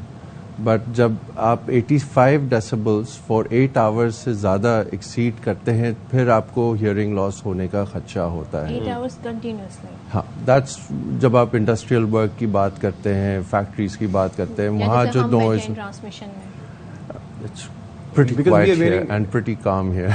No, but we have this thing. We have this thing. हाँ। So इसके साथ mics भी attached है, so like you can talk and listen at the same time. Mics are here. Yeah, so they both work synchronously. So इनके लिए जो है earphones के लिए है कि 60-60 रूल। आप 60 मिनट्स के लिए 60 डेसिबल्स पे या 60% ऑफ द वॉल्यूम पे आप सुन सकते हैं, then take a break for 20 minutes और फिर आप उसके बाद 20 मिनट के बाद आके फिर आप इसको 60 रूल याद रखिएगा। आप भी याद रखें सर। अच्छा, आजकल जो आ रहे हैं वो नॉइस रिडक्शन वाले भी आ रहे हैं। Am I right? Is the right word? I guess. Noise cancellation, noise reduction, active noise cancellation. So noise cancellation is good for our ears or not? Noise cancellation का जो काम होता है कि आपकी सराउंडिंग बैकग्राउंड नॉइज, जिस तरह भी एसी की आवाज आ रही है, जहाज की आवाज आ रही है, फैक्ट्री की आवाज आ रही है, तो उसको कंट्रोल कर लेता है। तो उसको जब कंट्रोल करता है, जो आपको फिर जो हियरिंग वॉल्यूम आपको चाहिए होती है वो आपको ज़्यादा क्लैरिटी के साथ मिलती है, तो आप वो 60% से भी कम पे आपको ज़्यादा परसीवेबल अच्छी साउंड होती है। अच्छा है हमारे in that sense. Because right now the companies are, क्योंकि ये सहूलत हर उसमें मुयसर नहीं है। It's an investment. तो हर जो अच्छी कंपनी है दे आर इन्वेस्टिंग के ये बैकग्राउंड नॉइज से बचा जा सके। अच्छा, अब ये है कि एक तो आपने ये बता दिया, दूसरा ये है कि हमारा जो कान है वो भी बड़े एक सेंसिटिव डिवाइस है। हम मोस्टली आदत हमें होती है, जैसे कि फर्ज करें कि मैं I am using this interruptible feedback, तो इसके अंदर कभी इस कान में कभी इस कान में, लेकिन mostly I prefer it here, ताकि मुझे अगर सदफ को सुनना पड़े तो कोई मसला ना हो। तो ये चेंज करते रहना चाहिए लोकेशन इनकी, ताकि बराबर से हो, या क्या करें? आप एक कान को रेस्ट दे रहे हैं, दूसरे कान को यूज कर रहे हैं, so like change it every hour, हर घंटे पे आप इसको चेंज करते रहें। तो ताकि आपने पहला जो सेगमेंट है आपने जो है वो एक कान से सुना, फिर दूसरा वाला दूसरे उससे सुना, तो आपको एक कान को ब्रेक मिल गई ड्यूरिंग द सेगमेंट। ये 60-60 रूल आपका फिर अप्लाई हो जाता है कि एक घंटे के लिए आपने एक कान यूज करा, दूसरे घंटे के लिए दूसरा। अच्छा, बाज आवाजें, कुछ आवाजें मीठी होती हैं, कुछ कव्वे की तरह करख्त होती हैं, तो ये भी फर्क पड़ता होगा इससे? Yeah, it does. जो for example के कुछ एकदम loud bangs and all these things and irritating noises can do this. आपकी noise memory की जो latency है वो ज़्यादा होती है। अगर हम लोग किसी चीज़ को देखते हैं वो 0.1 मिली सेकेंड्स तक हमारा ब्रेन रजिस्टर करता है, जब कोई चीज़ सुनते हैं वो 0.4 मिली सेकेंड्स तक हमारा ब्रेन रजिस्टर करता है। तभी जो लोग ज़्यादा हिफ्स वगैरह करते हैं वो ऊंची आवाज़ में करते हैं। कुछ लोग हैं उनको गाने या जो सॉन्ग्स हैं ऊंची आवाज़ में सुनने का, you know, they want to go into that feel और उस एनवायरनमेंट में, तो किस हद तक आप ऊंचा सुन सकते हैं? सी एट कॉन्सर्ट्स ये जो है 120 डेसिबल्स तक या 115 डेसिबल्स तक जा सकती है। अगर if at that point it's very critical कि आप इसका बहुत ख्याल रखें कि एक दिन अगर आपने ज्यादा म्यूजिक सुन ली, it can result in permanent. एक और चीज है डॉक्टर साहब, मेरे ख्याल में इसमें चक्कर ये होता है कि आपकी जो दौरानिया होता है आपके कानों के सहने का, वो मैटर करता है। मिसाल के तौर पर अगर बहुत ज्यादा लाउड म्यूजिक है तो शायद 10 मिनट 15 मिनट सुन लें, इट्स फाइन, लेकिन उसके बाद यू टेक अ ब्रेक। अगर नॉर्मल म्यूजिक है तो आप उसको ज्यादा दौरान, डज दैट मैटर? या it does matter, the level, the intensity, the volume of and the duration of the noise. ठीक है, अगर 85 डेसिबल से मैंने कहा कि 8 घंटे तक परमिसिबल है। अगर वो 90-95 होता है तो उसका टाइम आधा हो जाता है 4। अगर वो 105 होता है दैट बिकम्स 2 आवर्स। 115 15 मिनट से ज्यादा आप उसको एक्सपोज नहीं हो सकते। 115 कब होता है? कैसे ये जब आप फायरिंग और शूटिंग और ये जब लाउड एक्सप्लोजन्स होते हैं उस वक्त होता है। उस वक्त आपको जब एकदम से वो जो पीक साउंड होती है उसी वक्त उसको कैंसलेशन करनी होती है। उसके लिए भी स्पेशल ईयर प्लग्स आते हैं, ईयरफोन्स आते हैं कि जैसे ही वो ब्लास्ट होता है तो वो एकदम से वो ब्लॉक करता है साउंड को, फिर जैसे ही वो होता है वो कम्युनिकेशन भी स्टार्ट कर देता है after the next millisecond और सो। अब हमें क्या ये प्रैक्टिस करनी चाहिए, क्योंकि हम डेली एयरपॉड्स का इस्तेमाल कर रहे हैं, एयर प्लग्स का इस्तेमाल कर रहे हैं, तो कुछ ऐसे हमें थोड़ी देर के लिए खामोशी के एनवायरनमेंट में भी बैठना चाहिए टू बैलेंस, यू नो, हमारे जो लाइफ स्टाइल है उसको। पीपल गेट बहुत एजिटेटेड हो जाते हैं जब आप उनको किसी साइलेंट एनवायरनमेंट पे when they are not used to it takes time and practice meditation does help क्योंकि जब ज़्यादा आपका नॉइज एक्सपोजर होता है एक कंडीशन होती है tinnitus ringing in the ears सीटियाँ बजना शुरू हो जाती हैं aside from the hearing loss that it causes आपको सीटियाँ बजना शुरू हो जाती हैं अगर आप ज़्यादा ऊंची आवाज़ सुने at that point like these things of sitting in silence and getting accustomed to your own body really does help. अच्छा मुझे ये बताइए कि ये फर्ज करें कि what are the red flags अगर फर्ज करें आपने सुन लिया आपको कैसे अंदाज़ा होगा कि आपकी समात डैमेज हो चुकी है और क्या ये जो डैमेज होता है कानों में ये समात ये परमानेंट होता है या टेम्पररी होता है सेट हो जाता है या लॉन्ग टर्म के लिए रहता है इसका ड्यूरेशन ऑफ एक्सपोजर और the volume that you were expose to मतलब कि कितनी आवाज़ थी कितनी देर तक चली ये मैटर करता है फर्ज करें कि अगर आपका एक्सपोजर था इतना लंबा नहीं था तो आपका जो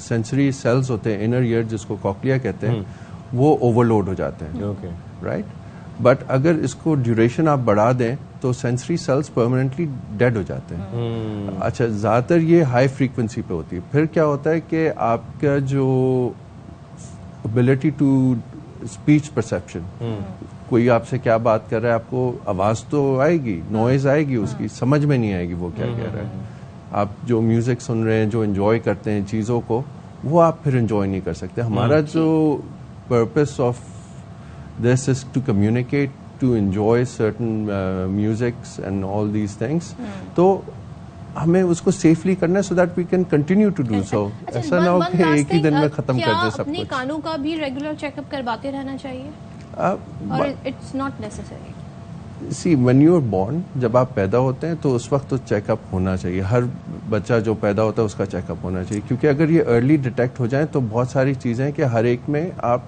टू अ सर्टेन लेवल आप हियरिंग रिस्टोर कर सकते हैं अगर किसी में मसला हो ड्यूरिंग चाइल्डहुड अगर कोई आपको बोले टीचर बोले कि बच्चा स्कूल में नहीं पढ़ रहा या कॉलीग्स बोलें कि यार हम लोग बोलते हैं तुम रिस्पॉन्ड नहीं कर रहे हो रूड क्यों हो गए हो आप बोले मैं रूड नहीं हुआ बस सुनाई कम दे रहा है then go for a checkup so those are the things when you जब आपको कोई अलार्मिंग सिग्नल्स मिले देन कम इन फ्लाइट्स में हो जाता है कान बंद हो जाता है नज़ला हो जाता है and all these things taking care of your nose and sinuses ये सारी चीज़ों को भी आपको देखना है ठीक है थैंक यू सो मच आपने ज़बरदस्त इस हवाले से हमें आगाही दी नाजरीन को भी और यकीनन होपफुली और मैंने जो शुरू में बात कही थी कि भाई सफाई का भी ख्याल रखें और जो आप यूज़ करते हैं एयर गैजेट्स व्हाटएवर उनको साफ रखने की कोशिश करें अपने कान भी साफ रखने की कोशिश करें व्हाट डू यू से अशफाक बिल्कुल जी कानों की सफाई कानों का ख्याल थोड़ा सा डिस्टेंस इससे ये बड़ा ज़रूरी है क्योंकि जितना आप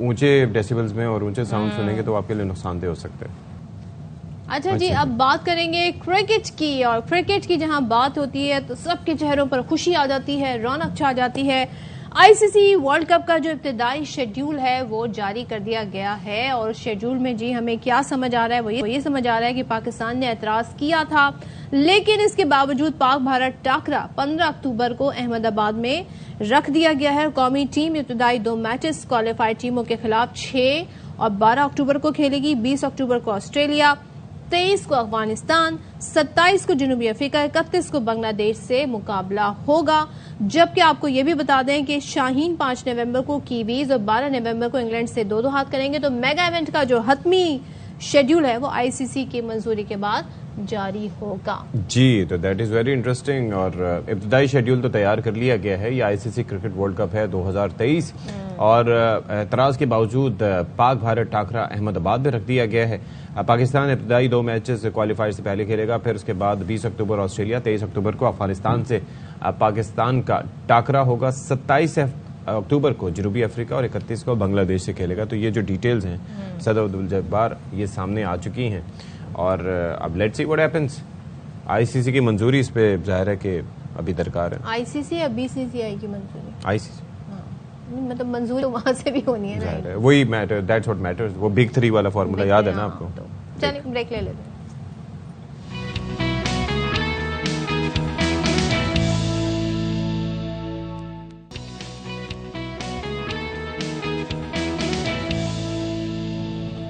अच्छा जी यहाँ पर आपको खबर देंगे कि अफसोसनाक खबर है गिलगित से स्कर्दू जाने वाली गाड़ी खाई में गिर गई इस हादसे में 3 अफराद जाँ भाग एक खातून ज़ख्मी हो गई हैं। जहाँ भाग अफराद और ज़ख्मी खातून का ताल्लुक एक ही ख़ानदान से है। और ये आप वो गाड़ी देख सकते हैं जिसके अंदर जो हादसे का शिकार। सादिक सिद्दीक हमारे नुमाइंदे साथ हैं, उनसे जान लेते हैं। सादिक, बताइएगा मजीद क्या डिटेल्स सामने आ रही हैं, पुलिस क्या बता रही है?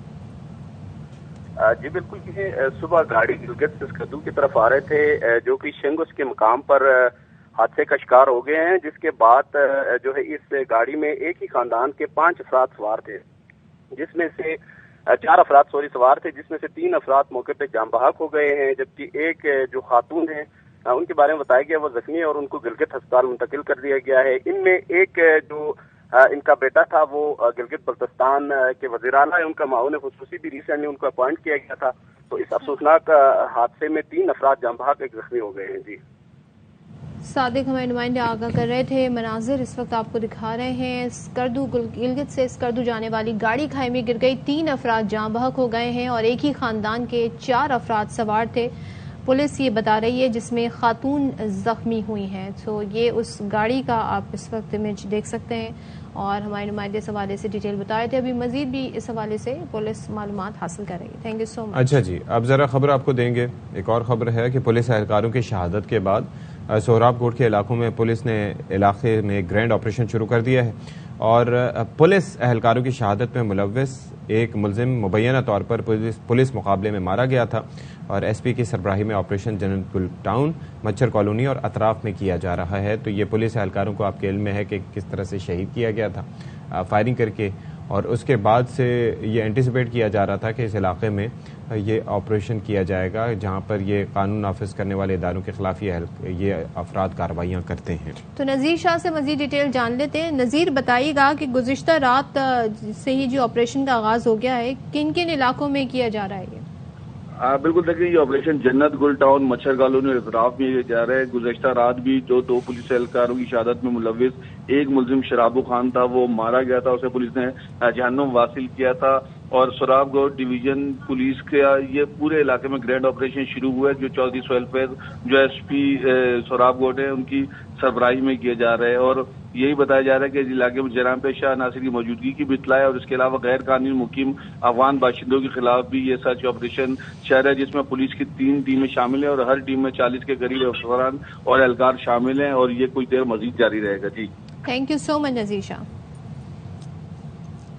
अच्छा जी, एक बड़ा मसला होता है और वो ये कि जब आप फल फ्रूट की खरीदारी के लिए जाते हैं तो सबसे बड़ा मसला ये होता है कि वो मीठा निकलना चाहिए। अगर तो उसमें मिठास नहीं है तो फिर मज़ा नहीं आता और ज़ाहिर है जिस पर्पज़ से आप लाए हैं, बिलखुसूस जो खरबूजा होता है, अगर वो अच्छा ना निकले यानी कि मीठा ना निकले तो फिर तो लोग उसमें चीनी भी डालते हैं, पता नहीं क्या क्या करते हैं। बहरहाल साइंस की दुनिया में एक अहम पेशरफ्त हुई है और वो किसी और ने नहीं बल्कि ये कारनामा पाकिस्तानी साइंसदानों ने अंजाम दिया है। फलों को खोले बगैर यानी उन्हें काटे बगैर उनकी मिठास बताने वाला एक सिस्टम तैयार कर लिया है। माहिरीन ने की जो टीम है उन्होंने मसनूई ज़हानत यानी कि आर्टिफिशियल इंटेलिजेंस और बसरे खवास की मदद से फलों को नुकसान पहुंचाए बगैर यानी कि उन्हें काटे बगैर उनमें मौजूद मिठास मालूम करने के लिए एक नया मैकेनिज्म तैयार कर लिया है। अच्छा जी, अब ये कहा जा रहा है कि 80% दुरुस्त आपको रिजल्ट देगा।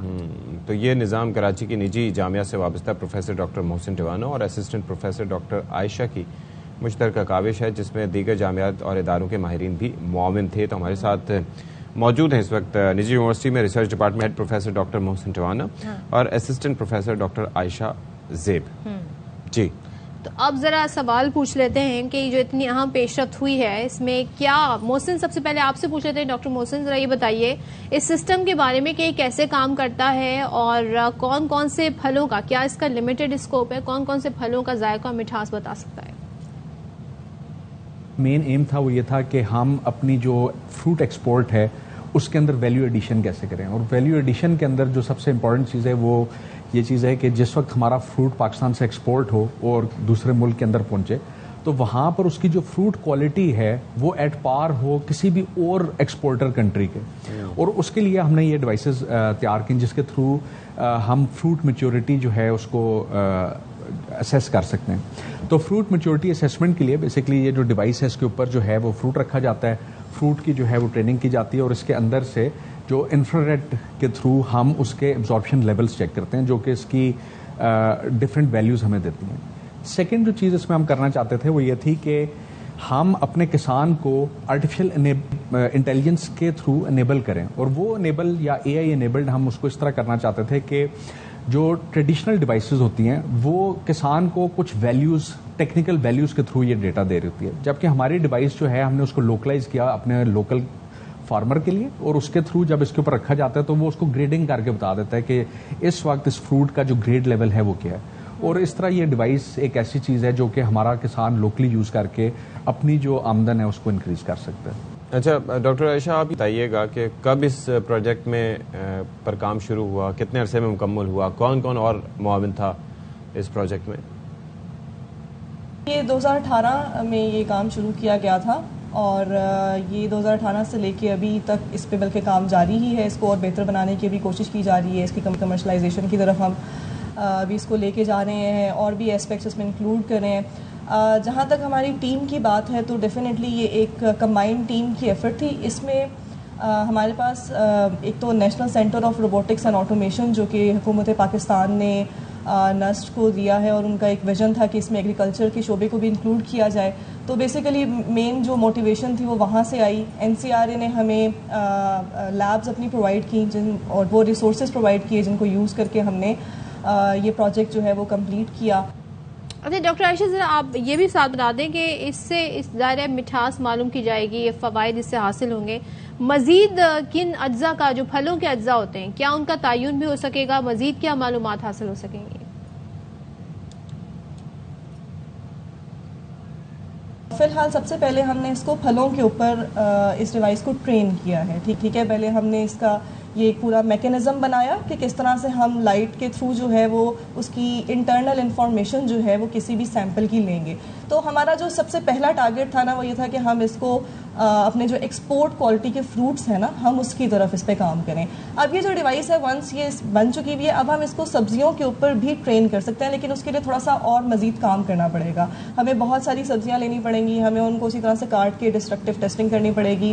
डिवाइस को हम मॉडल बनाएंगे, आर्टिफिशियल इंटेलिजेंस के एल्गोरिथम्स के थ्रू उसको ट्रेन करेंगे। तो एक पूरा प्रोसेस है जो कि फलों के लिए हो चुका है। अब फलों के लिए दोबारा करने की जरूरत नहीं है, जो पाकिस्तानी फल है तो बस अब आपने इसके ऊपर वो फल रखना है और ये बता देगा। लेकिन सब्जियों के लिए हमें ये पूरा प्रोसेस डेफिनेटली हम दोबारा करेंगे, लेकिन वंस वो पूरा प्रोसेस हम कर लेते हैं तो फिर से ये सब्जियों के बारे में भी हमें ये इन्फॉर्मेशन जो है वो प्रोवाइड कर सकती है।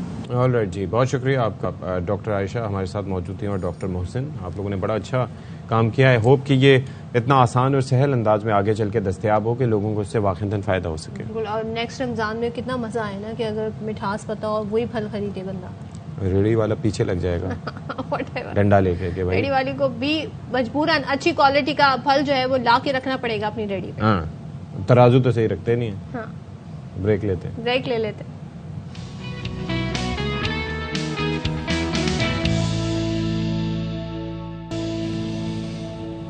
Welcome back once again. और जहां पे हम बता रहे होते हैं आपको कि दुनिया में कितनी तरक्की कर रही है, टेक्नोलॉजी में, साइंस के मैदान में नौजवान कितनी तरक्की कर रहे हैं। पाकिस्तानी तलबा भी किसी से कम नहीं है और उनकी हौसला अफजाई की जाए तो वो क्या से क्या कर सकते हैं। इसकी मिसाल हमारे सामने यूं है कि खैरपुर की शाह अब्दुल लतीफ यूनिवर्सिटी में ज़ेर तालीम होनहार तलबा के ग्रुप ने सैलाब ज़दगान की इमदाद के लिए एयर एम्बुलेंस ड्रोन तैयार करके सबको हैरान कर दिया है, जिसका मुजाहरा आप इस वक्त देख भी रहे हैं। और जनाब ये टेक्नोलॉजी यूनिवर्सिटी की सालाना साइंस एक्सपो में पेश की गई, जिसमें तलबा ने 26 प्रोजेक्ट पेश किए। इसमें ड्रोन टेक्नोलॉजी को पहला नंबर मिला है। ये कारनामा फाइनल ईयर की तलबा ने अंजाम दिया, जिनमें आसिफ अली रैन, एमी रिजा और तोहफतुन निसा और समिया भुट्टो शामिल है। आई होप कि मैंने सबके नाम करेक्ट लिए होंगे। इस टेक्नोलॉजी की मदद से ऐसे इलाकों में तिब्बी इमदाद दी जा सकेगी जहां सैलाब या किसी और आफत की वजह से इमदादी कारकुनों का पहुंचना मुश्किल होगा। ड्रोन के साथ इब्तदाई तिब्बी इमदाद बॉक्स भी नस्ब किया गया है। तो ये वो तैयारी के मराहिल हैं। This is great. I mean ऐसी खबरें सुन के बड़ी खुशी होती है कि यहाँ पर बड़ा काम हो रहा है। और किस तरीके से काफी सवाल इस पे उठते हैं कि ड्रोन एम्बुलेंस में मोटर और कैमरा कितनी पावर का इस्तेमाल किया जाएगा, कितनी देर तक ये हवा में मुअल्लक रह सकेगा, फिर किस तरीके से उसके साथ कम्युनिकेट किया जाएगा, क्या कोई स्पीकर सिस्टम भी इसमें होगा। आई थिंक ये प्रोटोटाइप है, इसकी रिफाइंड फॉर्म हमारे सामने आएगी। आई थिंक सो कि जाहिर है कि उन्होंने ये सारे क्वेश्चंस जिनके बारे में सोचा होगा तो जरा बात कर लेते हैं इस होनहार टीम के अरकान आसिफ रिंद और अमीर रिजा हमारे साथ मौजूद हैं।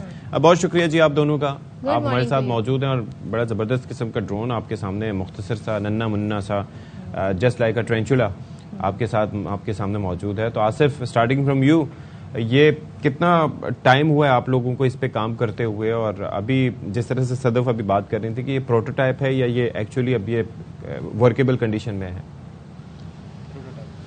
जी बिल्कुल, हमें तकरीबन 9 मंथ हो चुके हैं इस पे काम करते हुए, और जी अभी ये बिल्कुल प्रोटोटाइप है। अभी हमने अपना सिर्फ आइडिया प्रैक्टिकल वर्क में लाया है। अच्छा, और इसमें हम और ज़्यादा काम कर सकते हैं। अच्छा, tell us more about this design Amy. क्या क्या कर सकता है ये?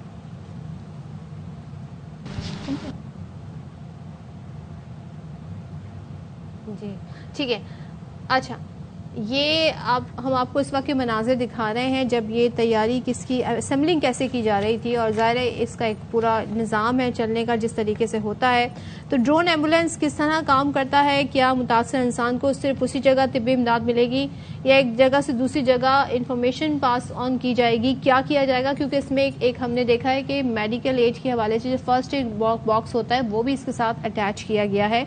तो ये जी, और कितने फासले से ये काम कर सकेगा, कितनी दूर दराज इलाकों में जा सकेगा, ये वो सवालात हैं जिसके जवाब हम जानना चाहते हैं। और इसमें स्पीकर सिस्टम भी है ताकि अगर दूर से किसी को फर्स्ट एड भेजी जाए तो उसको बताया भी जा सके कि किस तरह तिब्बी इमदाद को इस्तेमाल करना है, क्योंकि बहुत सारे लोग ऐसे होते हैं जिन्हें नहीं मालूम होता कि how to use the items जो कि इस बॉक्स के अंदर मौजूद हैं। जी, ये बड़ा ज़रूरी है। तो बहरहाल बात यह है कि टेक्नोलॉजी का इस्तेमाल बहुत ज़रूरी है, और ख़ास तौर पर ये यूनिवर्सिटी के स्टूडेंट्स हैं, जस्ट इमेजिन, और इन्होंने इनकी जानिब से ये प्रोटोटाइप तैयार किया गया। आगे ये डिज़ाइन देंगे, आगे इस पर बात करेंगे, तो आई एम श्योर कि मज़ीद भी काम करेंगे। दुनिया भर में बड़ी टेक्नोलॉजी, आपको पता है सदर, अभी कुछ अर्सा पहले क्या हुआ नॉर्वे में, एक साहब जो है वो अपने घर के बाहर बर्फ साफ कर रहे थे, उनको कार्डियक अरेस्ट होता है, पास से एक इत्तेफाक से डॉक्टर साहब गुजर रहे थे, वो फौरन देख के इमरजेंसी सर्विसेज को कॉल करते हैं। विंडो होती है कार्डियक अरेस्ट के बाद आपके पास 5 मिनट की, 3 मिनट के अंदर ड्रोन आया और वीएफए उन्होंने भेजा, उनको झटके देके जिंदा। हमारे गेस्ट हमारे दोबारा से कनेक्ट हो गए तो हमारे साथ मौजूद हैं। आपसे हम ये जानना चाह रहे थे, जरा बताएं इसके फंक्शंस क्या क्या हैं, क्या क्या कर सकता है ये? हेलो जी जी, तो हमने ये एयर एम्बुलेंस ड्रोन बनाया है, जिसको हमने पहले तो अपने फाइनल ईयर प्रोजेक्ट के लिए हमने इसे रेडी किया था। हर ईयर जो है हमारी इधर शाह अब्दुल लतीफ यूनिवर्सिटी खैरपुर में जो है साइंस एक्सपो अरेंज किया जाता है हमारे फिजिक्स एंड इलेक्ट्रॉनिक्स डिपार्टमेंट की तरफ से, तो जिसमें हमें काफ़ी सपोर्ट किया हमारे चेयरमैन डॉक्टर फरमान अली मंगी ने। इसको हमें बनाने में 95,000 तो लगे हैं, और 9 मंथ से हम इस पे काम कर रहे थे। तो एक्सपो में हमें इसके 26 प्रोजेक्ट्स तो थे जिसमें हमें फर्स्ट प्राइज़ मिला इसका।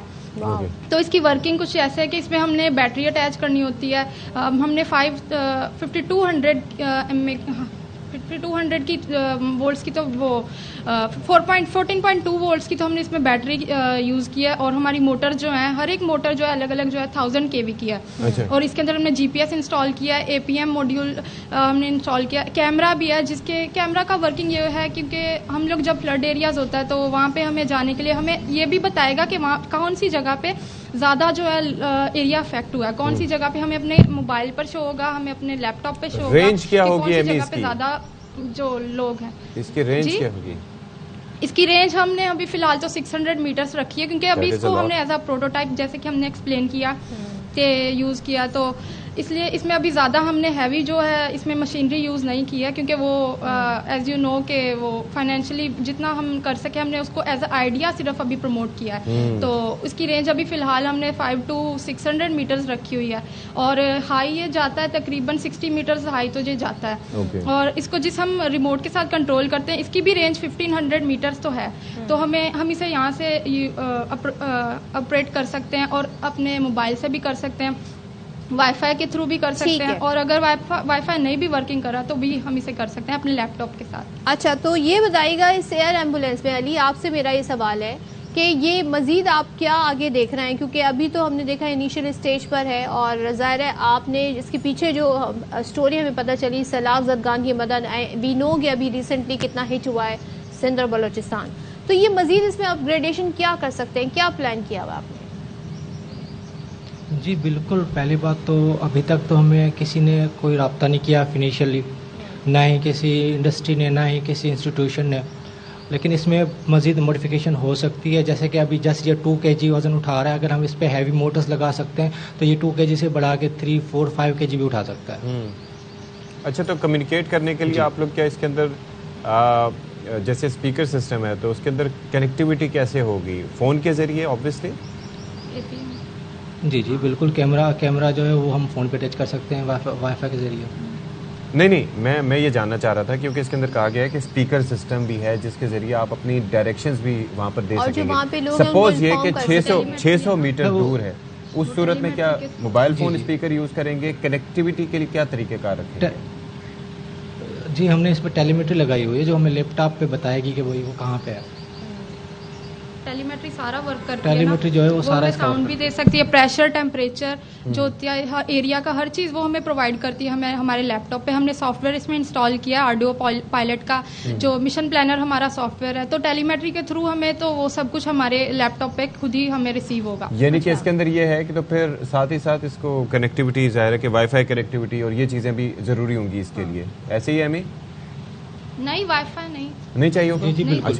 ओके। अच्छा, ये भी जरा साथ में बता दें कि अब आप लोग क्या चाहते हैं कि ये जो आपका मॉडल है इससे कैसे फ़ायदा उठाया जा सके? कौन कौन से ऐसे डिपार्टमेंट हैं जो आपको इसमें हेल्प आउट कर सकते हैं, इसे मज़ीद रिफाइन करने में, इसे मज़ीद इसकी क्वालिटी को बेहतर करने में?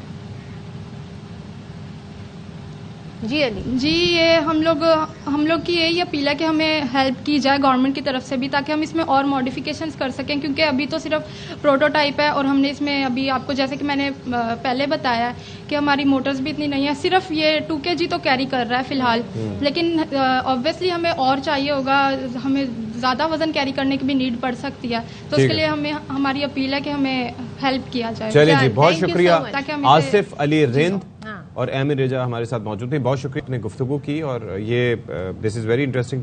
95,000 वो कह रहे हैं कि लागत आई है, लेकिन जितना गुड़ डालेंगे उतना मीठा होता जाएगा। एक तरीकेकार, एक आइडिया उन्होंने दे दिया है। टेलीमेट्री सिस्टम है और obviously we need to learn more about that system के किस तरीके से कम्युनिकेट किया जाएगा, किस तरीके से डायरेक्शन दूर दराज इलाकों में जा सकता है और ये बता सकता है, बहुत सी इन्फॉर्मेशन कलेक्ट करके ला सकता है, जो इस वक्त हम ऐसे सैलाब जैसी सूरत हाल में देखते हैं कि वहाँ पहुँचना बड़ा मुश्किल होता है, बहुत जरूरी है। अच्छा जी, अब जरा खबर आपको यहाँ पर दे दें कि डीजी रेंजर्स ने समुद्री तूफान के पेश नज़र शाहबंदर, सजावल, ठट्टा और बदीन की साहिली पट्टी का दौरा किया है।